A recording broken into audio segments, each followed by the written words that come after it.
The fuck is up, gamers? It's your boy The Goods, and we are back for episode number 36. God damn, with the great Ace Attorney. In the last episode, we had an altercation between Gina Lestrade and Eggert Benedict. Fuck this. We need to figure out what happened, so it's time for a logic and reasoning spectacular! The game is afoot. Topic 1. Mystery Man's aim. First of all, we must ask ourselves on what business you've entered this pawnbrokery today. You claim to have followed this pickpocket here, having the redemption ticket stolen from you on the street.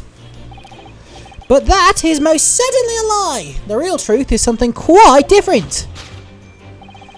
As revealed by that which you hold in your hand. Yes, what you brought to this shop in the first place is a staff recruitment flyer. What? The piece of paper in your hands is a staff wanted advertisement from this very shop. And yet, the most unobservant would soon realise that a man of your appearance has no need for such employ. In other words, there is some ulterior motive for your action. The cane, which you unwittingly clutch to your person, exhibits an incontrovertible contradiction. What other rot? I've had this cane for years. The contradiction of which I speak, of course, is the missing ferrule, And not the incorrect initials? The end of any walking cane would be terminated with a metal ferrule to protect the wooden tip. And yet, detailed analysis shows the wooden tip of this stick to be utterly bare. Therefore, there's only one conclusion. The rod that you hold in your hand, which appears to be a walking cane, is in fact no cane at all. What? You recoil, sir. Is something wrong? And in your recoiling, you inadvertently facilitate the answer of the next conundrum to present itself. Namely, what is the truth behind this rod you bear? Yes, your reaction betrays the truth. The handle, which you evidently would like to conceal, is the key to understanding this riddle, you see. But the moment I saw it, my suspicions were aroused. What walking cane demands such a stout handle, I mused. What? But of course, as I said, this is no walking cane. No, that rod is the broken handle of a shovel. What? Are you insane? And now, having determined this undeniable truth, the conclusion is clear. Your true motive for coming here was to take employment in this establishment in order to excavate the ground beneath the premises. What a calculated crime you've conceived, sir. A wickedly calculated crime. What? The fuck are you talking about? Oh my god.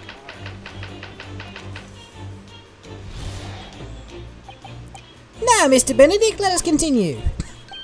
For we must expose the details of this elaborate crime you have in the planning. This is utterly absurd. You suggest that I, a gentleman, intend to excavate the ground beneath this pawnbrokery with a broken shovel? What on earth do you propose I could expect to find there? Fucking dancing, bro. Some long-forgotten treasure, I suppose. Save for such fanciful theory, what possible reason could I have to do as you say? But there is ample reason. As you are too well aware, Mr. Benedict. And your furtive glances are more telling than I could have hoped. What? Let us consider what would motivate a man to infiltrate a shop such as this and covertly dig beneath its floor. The answer is revealed by the cancel notice of the counter on which your eyes were inadvertently drawn. This letter gives notice of public works to be carried out in the local area. And according to the enclosed plan of the upcoming sewage works, beneath this shop runs a sewer that adjoins another, one that runs under the bank of the opposite side of the road. This madness has entered the sewers now, has it? By excavating the ground beneath our feet, you would gain access to the waterway that flows in very close proximity to the Great Vault of the financial institution opposite. What are you? In summary, sir, you devised a master plan to pull off an elaborate bank robbery by dint of the underground tunnels. Master plan? Which brings us to the final chapter of this lurid scheme. With what plunder did the thief hope to make off from the underground vault to the bank? you quite serious? Having consulted with Scotland Yard some days ago, I happen to know the answer. But naturally, the answer's no secret to you, is it, Mr. Benedict? I have no idea what you're talking about. Allow me to present a rather interesting piece of evidence. You see, this picture postcard tells us all we need to know. A postcard of the Great Expedition? I'm afraid you've quite lost me. Currently, in the final stages of preparation, the Great Exhibition will soon be underway, and the government's provided extra funds to complete its centerpiece, the Crystal Tower. Funds that currently sit in the vault of the bank on the other side of this road. Pardon? Yes, the considerable crime you've been contemplating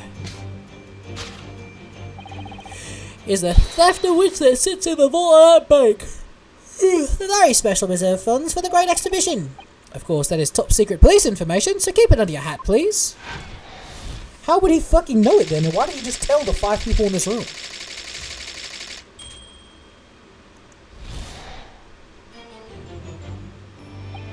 Thus concludes Sherlock Holmes' great deduction of this pawnbroking puzzle. Alright, big man. You're nuts. Mr. Sholmes? Well, Mr. Naruhodo? An impressively upbeat deduction for a detective racked with loneliness, would you not agree? Was it true what you said about the bank over the road and what it has in its vault? Indeed! Though few know of its existence, it is one of the government's most closely guarded secrets. Gregson told me in the strictest confidence. But you just announced it to everyone here, rather loudly in fact. Ah! And if it's such a big secret, how would Mr. Benedict have come to know about it? There can be but one explanation for that. Clearly, it's because this man's a criminal. But what if he didn't know anything about the money in the vault? If he is a criminal as you said, then buying a brand new shovel is sure to be the first thing he does now that you revealed the secret. Oh! Or if he doesn't, maybe Mr. Windibank will. He already has plenty of shovels here after all. And in my life, I assure you I'm not so unscrupulous!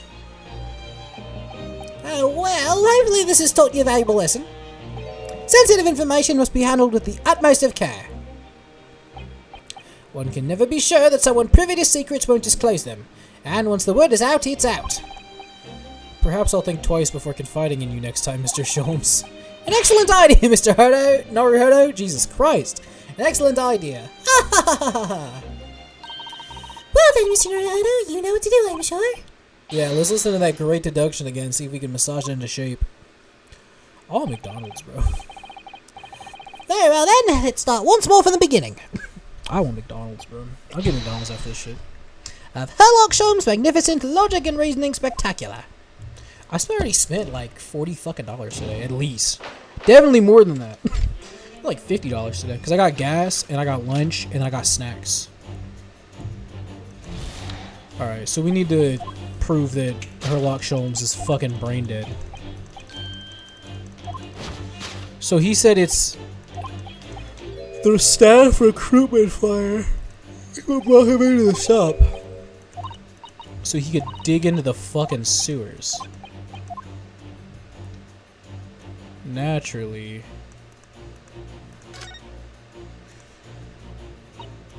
Oh, look at all the scribbled notes on the back of the flyer here.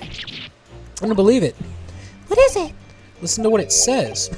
Name Gina Lestrade, height 5'2", green cap, scruffy waistcoat, grubby white shirt, blue satchel, ragged.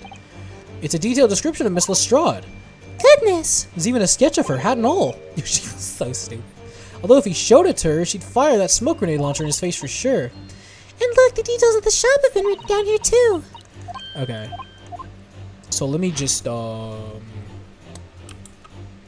present that. Take that!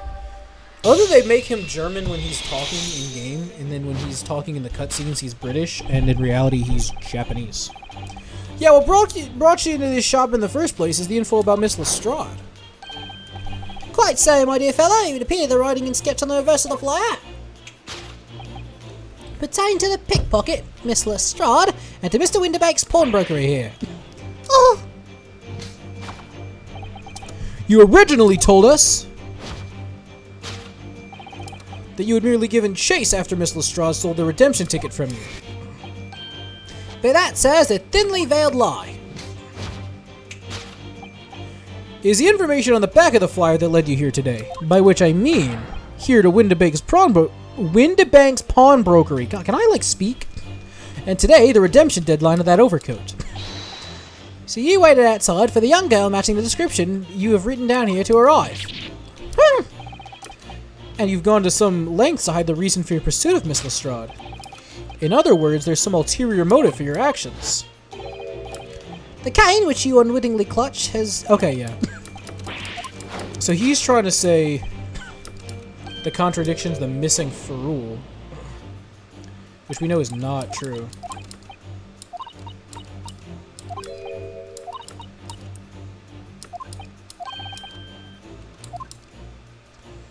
Yeah, and we know that to be the initial, just AG. Because that's what I'm thinking, is either he's a completely different guy than he says he is, or something else is going on here. Because they called attention to his name being weird. We're led to believe, sir, that your initials are EB. In the most possessive manner, you have in your grasp a cane bearing the initials AG. An incontrovertible contradiction indeed, would you not agree? No, you're wrong. This cane isn't... You said before that you'd had that cane for years. So don't try to tell us you borrowed it from a friend or found it in the park. In short, you hold yourself to be a gentleman. You've withheld your true name. Interesting. So he recoils. And he reveals the truth behind the rod. So he's trying to say the handle's the key.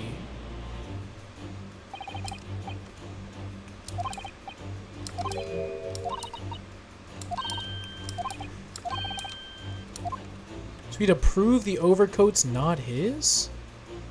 I don't think the split seam has anything to do with it, though. I mean, fucking maybe.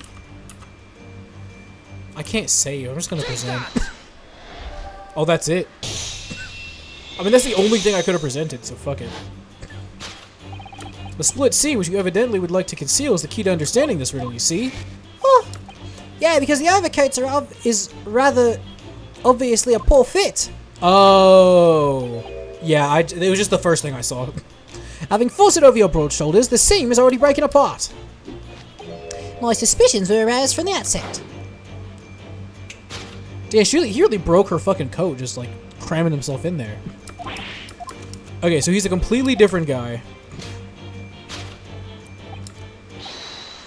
He wants to steal the article. But why? Because it has the fucking disc in there? But what really irks me is this. The considerable crime I initially imagined has been considerably curtailed. Yeah, I was gonna say. So now topic 2 is completely irrelevant. Like, this has nothing to do with anything. How do you, like, pivot? Is he really gonna try and link them? Oh, we're just gonna... Oh, I see. They're already changing it up, okay.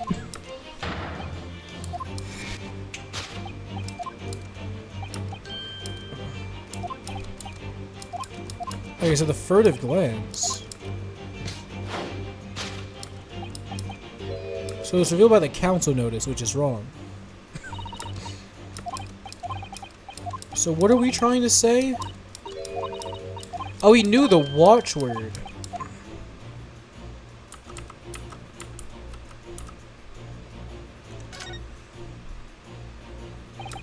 Does that notelet have everything?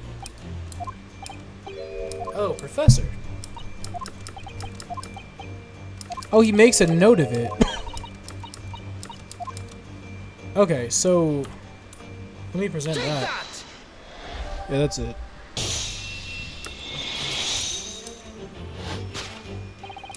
The method's revealed by the notelet on the counter to which your eyes were inadvertently drawn. Yes, the broker here follows the same procedure whenever a customer comes to redeem an article. Yes, the customer for the water. Yeah, we know. So he looked at it.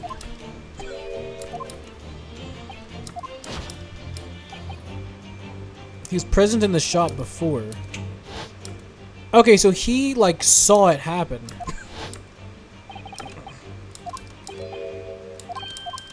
I don't know how the fuck he would see that play out, though, is my thing. And I still don't know why he wants to steal it.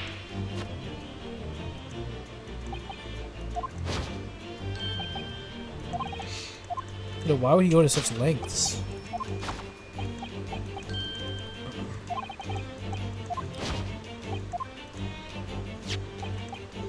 Okay, so he said it's the picture postcard.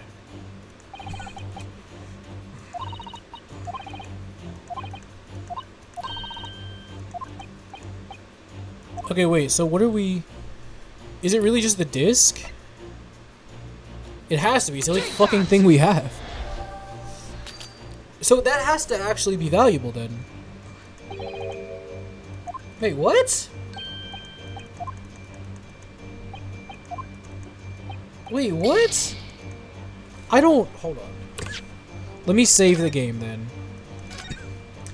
I don't have any other fucking evidence, so...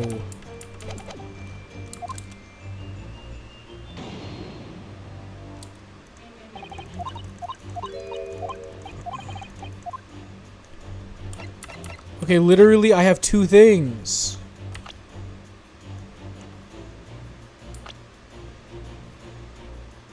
I have two things!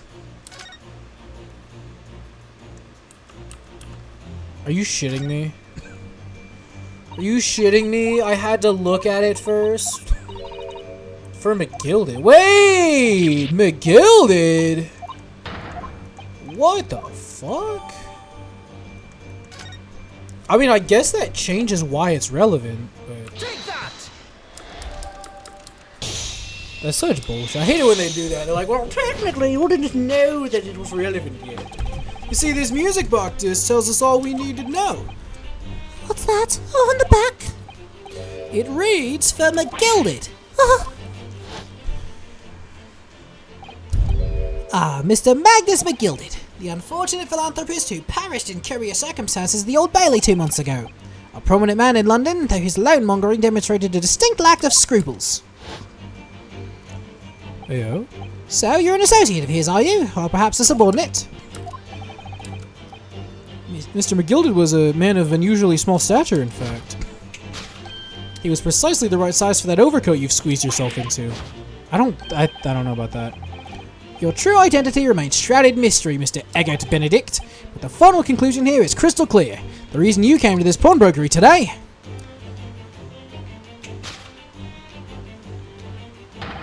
was to retrieve an article left behind by the late Magnus McGilded. God, thank you for taking up 18 minutes of the fucking episode of this shit. Thank you for that. I'm really glad that this is what we're doing here. Solved. I solved it though. I solved it, baby.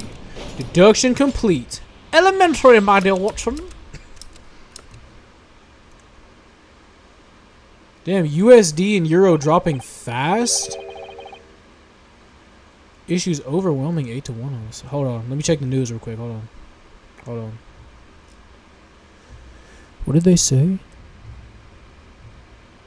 What did they say?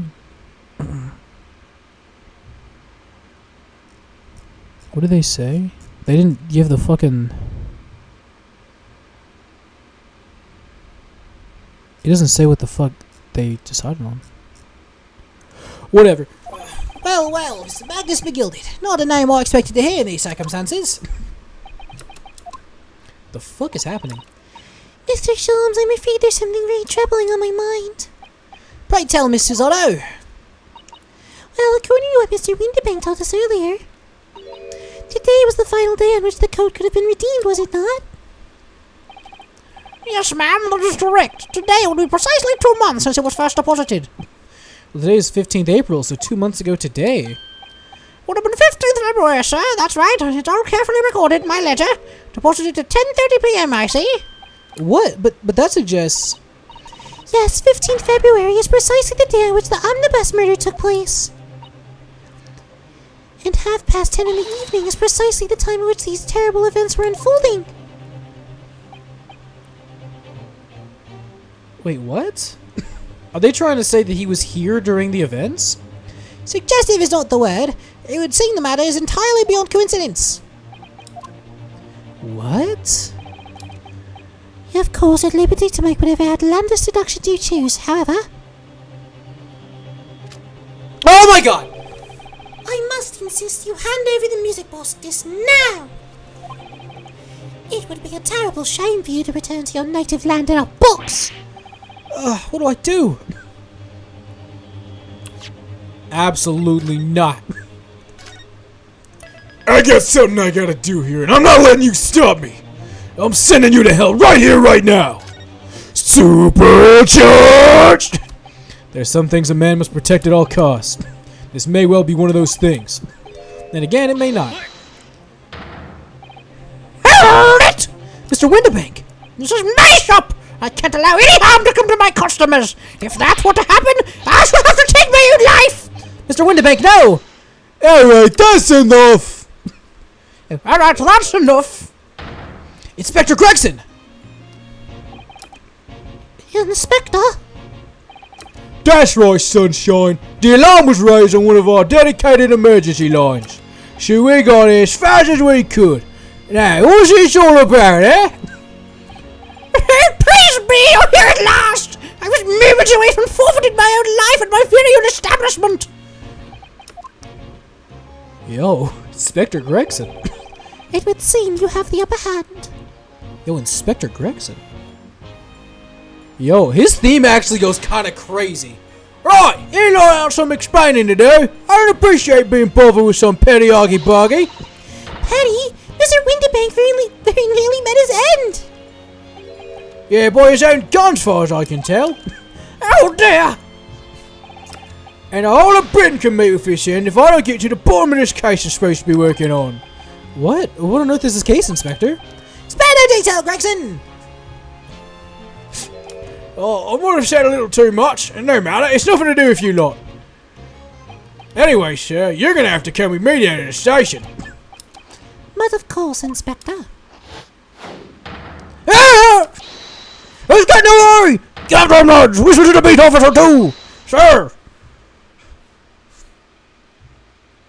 What the fuck? What just happened? There's been a spate of thefts at the pawn shops right here recently.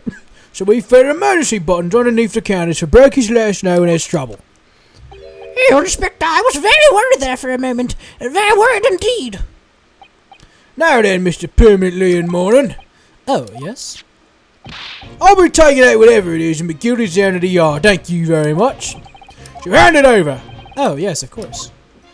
Would that have gone differently if I just handed it to him? No, I don't give it to him. It's mine, Daddy, it's mine. I'm sorry, miss, but anything belonging to McGilded has to be taken in as evidence now. As evidence?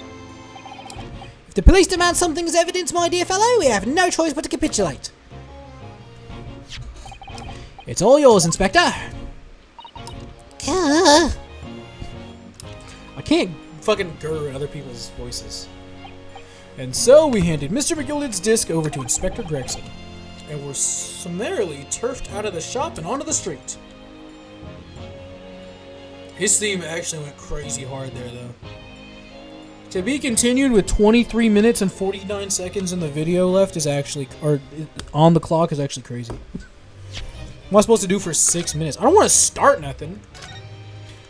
I don't want to start nothing for 6 minutes. Guess I can save at any point. Whatever.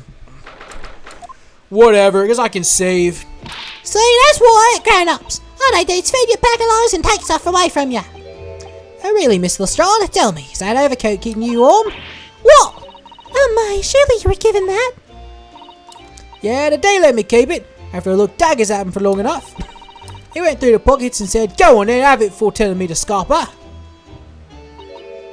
Oh, this pays off giving people a look like you hate them. I can't help feeling it's going to get you in serious trouble one day. Yeah, I'm shocked she hasn't died yet. What I really wanted was that nice shiny disc, mind. The music box disc? But Mr. Winterbank said it was practically worthless. I think I might have given it a basket, my little guys there. I think not, Miss Lestrade. We shan't enter Winterbanks again today. Why not? That's not fair. Can't be helped, I'm afraid. The police are investigating the scene now and taking a statement from Mr. Winterbank. But this mine, I had a ticket for this cat news in the cage's pocket. There should be something else and all. That's what the Rotten Cave said, ain't it? Yeah, he did mention something about another article, didn't he? Well then, that's mine too, whatever it is. That's really pushing her luck. Miss Lestrade, I think it's time to admit defeat. You've had your haul for the day. Yeah, it's all your fault, Sholmes. So, what are your plans now? Will you dine with us this evening? Ah! Iris will be delighted to cook, I'm sure, and I might entertain you with a modest violin recital. Why are we just bringing her with us? I guess she's got nowhere else to go. No. Oh, Why would I come round your place, eh? Ain't you lost your mind or something? There she goes. Bye-bye. Oh dear, she's gone. having reviled on me quite unnecessarily, I might add. I can't help wondering if perhaps she might turn up anyway. Interesting. Once she's had a chance to calm down, I think there's a good chance she'll decide to come.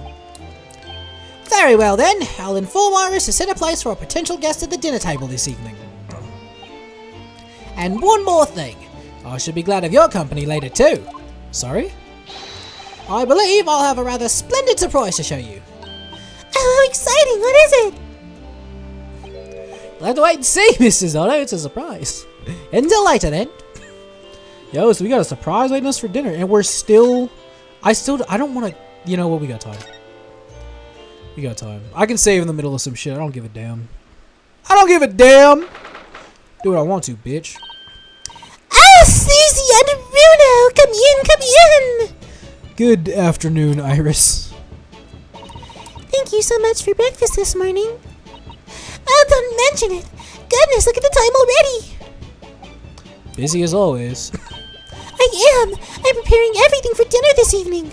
Already? You're obviously cooking for something special, are you? Oh, yes. After all, we have a special guest joining us. Guess who it is? Go on. You'll never guess. Look at those little eyes of her shining. Oh, dear. It really is awkward when you already know the answer, isn't it? It's Ginny! Isn't that exciting? Oh, what a surprise. Yes, that's wonderful news. Wow, Iris seems overjoyed at that idea. Didn't she rob you? I can't wait to learn some pickpocketing tips from a real professional. Oh yeah, that does sound like fun. I'm not sure that's entirely appropriate. Are you, Mr. Naruto? By the way, Iris, what's Mr. Sholmes up to? Oh god, is he depressed again? Hurley? Oh, he's been like that ever since he got back. Hello, Mr. Sholmes? I beg that you won't speak to me. Sorry? I don't know who you are, but kindly take your leave. As you can see, I'm not here. I don't know how to respond to that. I do apologize. When he gets like this, he's completely oblivious to everything. Yeah, I see. Really, he behaves just like a child sometimes, Hurley does. Mr. Sholmes and Iris have something of a parent and child relationship, don't they? Yeah, except that Iris is clearly the parent here. Come to think of it, I wonder where her real parents are. What's the matter, Bruno? You have ever such a funny look on your face. Oh no, it's nothing. I know what it is. Why does that girl live here with Mr. Sholmes, you're wondering? Am I right? How did you... Oh, Bruno, I can read you like a book. Oh, this girl is dangerous. Don't worry, you can ask me anything. I won't mind. Just keep an eye on the time. Yeah, I'm gonna cut it here. 29 minutes is fine. That's fine. It's fine. It's fine. We'll ask her about her dead parents in the next episode. Thank you so much for watching. I'll see you then. For now, bye-bye.